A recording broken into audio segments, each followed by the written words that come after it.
반갑습니다. 이번 시간은 방정식과 부등식의 두 번째 중단원인 부등식의 첫 번째 시간입니다. 우리가 사는 일상생활에는 부등호를 사용해서 명확히 표현할 수 있는 많은 현상들이 있습니다. 이번 강의에서는 부등식의 해와 그 성질에 관한 첫 번째 내용으로 부등식과 그 해의 의미에 대해서 학습해 보도록 하겠습니다. 다음 그림의 상황을 주어진 문자와 부등호를 사용하여 나타내 봅시다.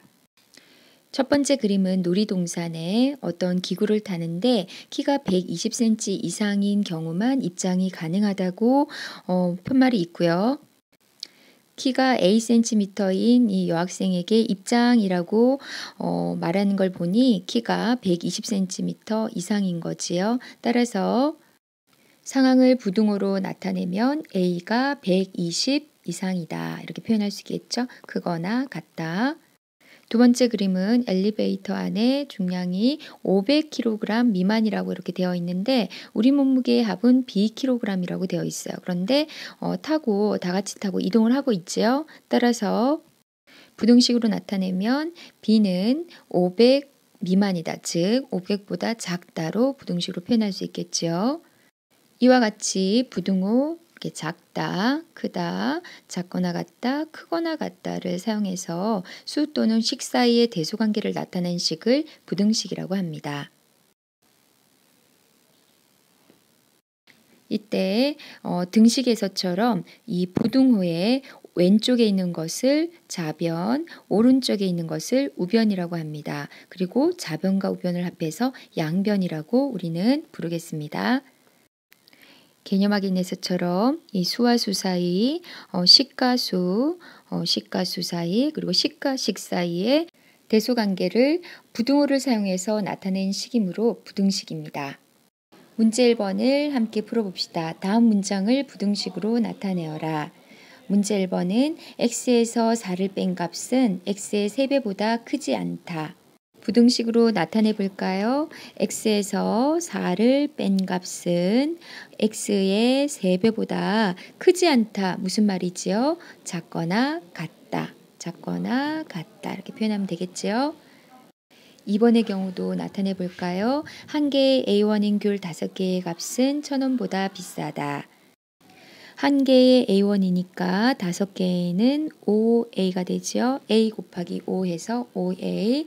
그래서 1,000원보다 비싸다니까 이 5A의 값이 크겠지요. 문제 상황을 부등호를 사용해서 부등식으로 나타내는 것이 어렵지 않지요. 자, 이번에는 x의 값이 자연수일 때 부등식을 참이되게 하는 x의 값을 한번 구해보도록 하겠습니다. x가 자연수이므로 x를 1부터 대입해 볼까요? 이 식에 대입할 때는 이 3과 x 사이에 곱하기가 생략되어 있죠. 생략되어 있는 곱하기를 살려서 x 대신에 1을 넣어주면 3 곱하기 1 빼기 1은 2가 되어서 7보다 작고요. x가 2일 때에는 3 곱하기 2 빼기 1은 5가 되어서 7보다 작지요. x가 3일 때는 3 곱하기 3은 9고 9에서 1을 빼면 8, 8은 7보다 큽니다.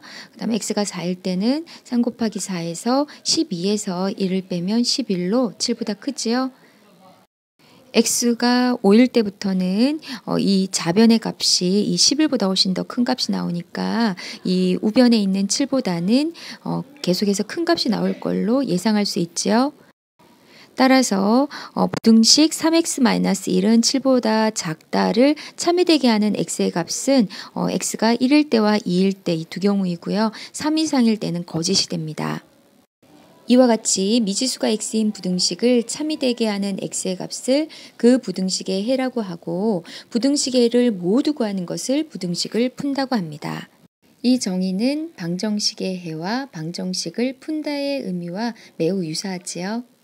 다음 예제 1의 문제를 함께 풀어보면서 한 번 더 내용을 확인해 보도록 하겠습니다.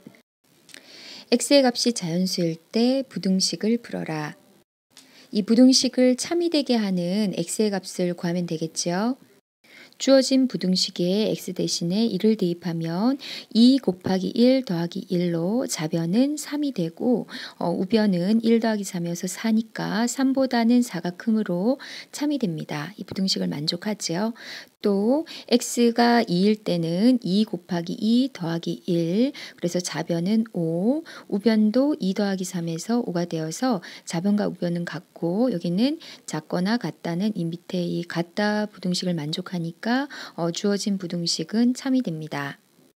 또 x에 3을 대입하면 2 곱하기 3 더하기 1로 좌변은 7이 되고 3 더하기 3 6보다는 우변은 6보다는 커서 거짓이 됩니다. x가 4일 때부터는 여기 이 좌변의 값이 훨씬 더 큰 값이 되어서 6보다 계속해서 큰 값이 나오므로 거짓이 되겠지요. 따라서 주어진 부등식의 해는 1과 2입니다.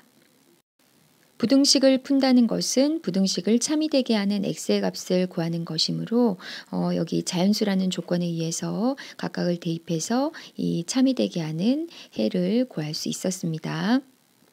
이번에 문제 2번을 직접 풀어보도록 하겠습니다. x에 1, 2, 3, 4를 각각 대입하여 부등식을 참이되게 하는 x의 값을 구하면 되겠습니다.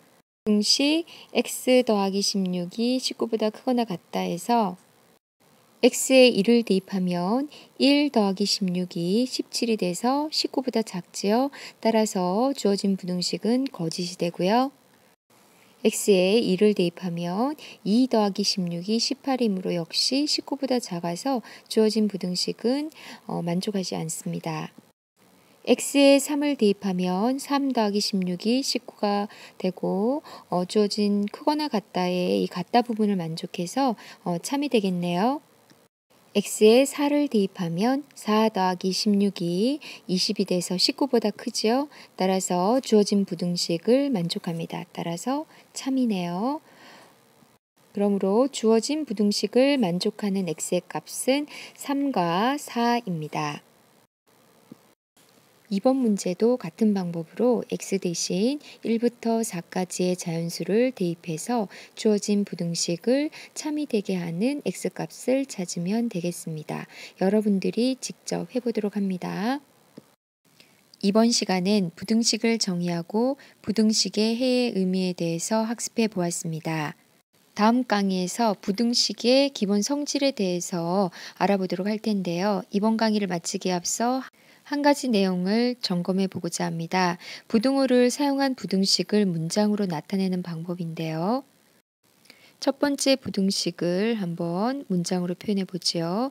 A가 B보다 크거나 같다 이렇게 읽을 수도 있고 A가 B 이상이다 라고 표현할 수도 있고 A는 B보다 작지 않다, 크거나 같다, 작지 않다 동일한 말입니다.